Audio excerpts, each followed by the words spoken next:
Hey guys, it's the Aussie Gamer here, and in today's video I'm going to be showcasing the craziest engine swaps you can do in Forza Horizon 4, so let's get into it. Now if you haven't already subscribed to my channel for more FH4 news and gameplay, then make sure you do. If you have subbed, you are awesome, and if you haven't, that would be greatly appreciated. Thanks. Now this is my personal list of the craziest swaps you can do in the game. If you have any personal ones as well that you want to put down in the comments, that would be pretty damn cool. Now the vehicles I'm going to be covering today are A, have a super high power to weight ratio, which is usually quite sketchy to drive, and B, one that is a dream swap. For example, the Lexus LFA's 4.8 litre V10. So the first car on my list, which is in alphabetical order, is the Fiat Abarth 595, which you can put the inline-4 turbo rally engine in with 668 horsepower at max upgrades. When dealing with such a small vehicle putting this amount of horsepower out, the outcome is sketchy to say the least. I made it into a wheelie car in a past video and it became pretty much undrivable. If you do an all-wheel drive swap, it should be easier to control, for example with a drag build. And here's some gameplay of me trying to drive it.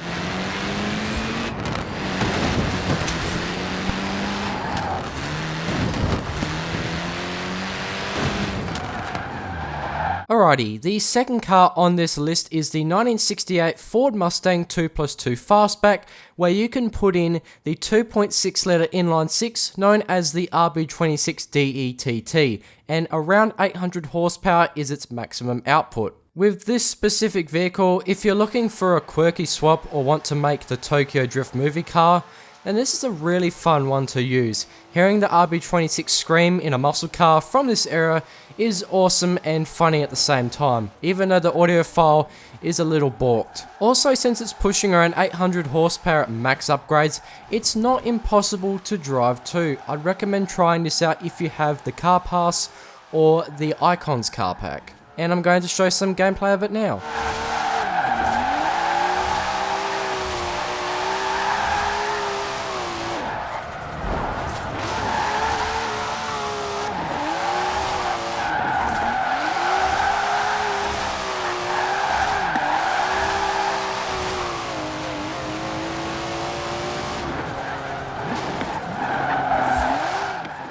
Okay, the third car on this list is the Ford Mustang RTR Spec 5, and you can use in this the 7.2 litre V8 from the proper Mustang RTR, which at max upgrades is nearly 1900 horsepower. Some people may not even know that you can put nearly 2000 horsepower into a Mustang in this game, but here you go. If you decide to max this thing out and keep it rear wheel drive, all I can say is good luck. In 10th gear, it still spins the 355 upgraded rear tyres. That's insane. Even though this is one of the biggest cars on the list, this much llama thrust is nearly impossible to utilise. This is great for all-wheel drive drag builds, but is little overkill for everything else. And here's some gameplay of me trying to keep it under control.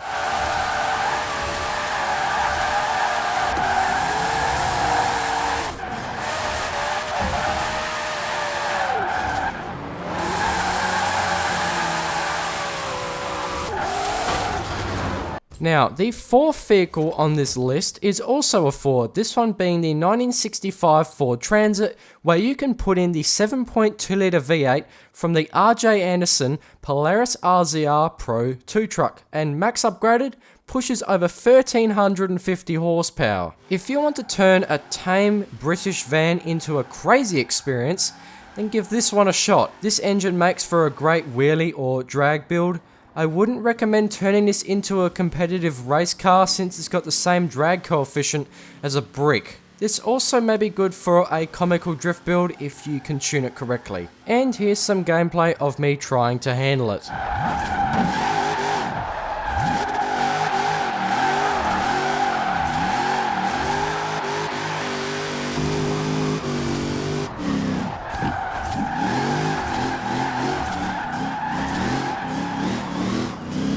Alrighty, number 5. This one is the 2009 Lexus ISF, and we can put in the 4.8 litre V10 from the glorious Lexus LFA. And if you want to max upgrade this thing without turbos, it's around 717 horsepower, but with them added, it's 1283. From stock, this is an awesome Japanese muscle car with that throaty 5 litre V8, but when you swap in the LFA's engine, the soundtrack is awesome to say the least. For some reason, I feel like this goes really well with the ISF, and it makes it a really cool cruising car.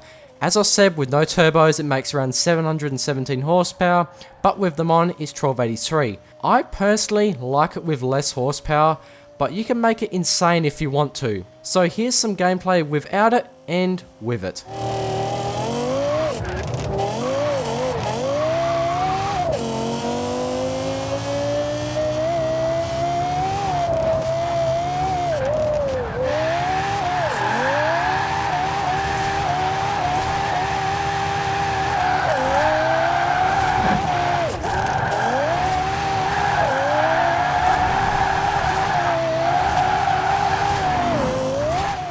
Moving on to number 6. This is from the 1994 to 2016 Mazda MX5s, and you can put in the 2.6 litre 4-rotor from the Mazda 787B, and max upgraded, it's around 730 horsepower. This is a swap that not only makes these cars more epic to drive, but includes an awesome soundtrack too.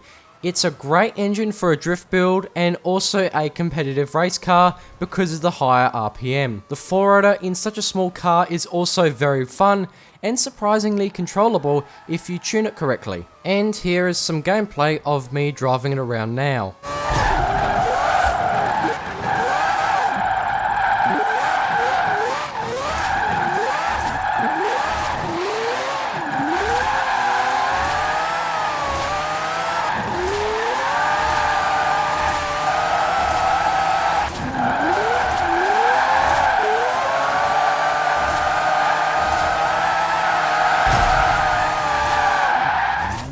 Alrighty, number 7, this one is the Peel P50, and you can swap in an inline 4 motorbike engine when max upgraded pushes out 292 horsepower. This is the smallest car in Forza history, and with the motorbike engine put in, we get some hilarious results. When you tune it correctly, it can beat a ton of max upgraded vehicles in a short length drag race, but is hard to control. Make one small mistake and you're gonna crash. And here's some gameplay of me trying to handle it.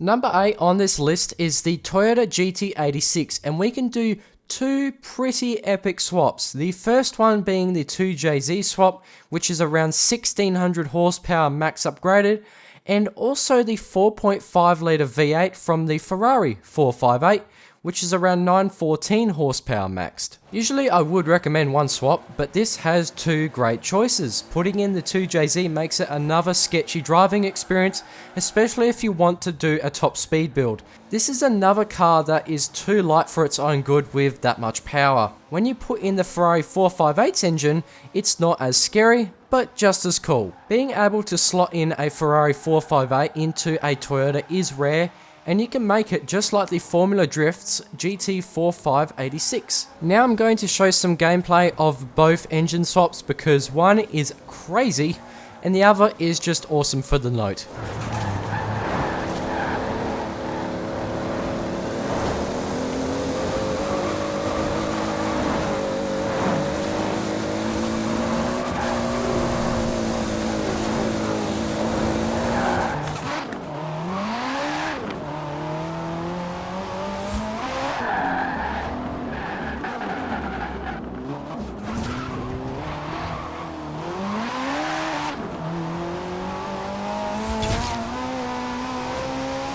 Alrighty, the last one, which is number 9. This is the Toyota AE86, and you can also do a 2JZ swap in this, max upgraded 1600 horsepower.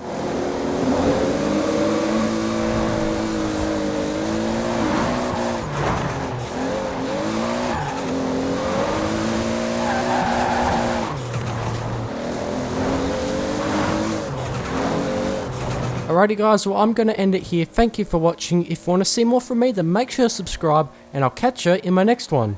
Peace.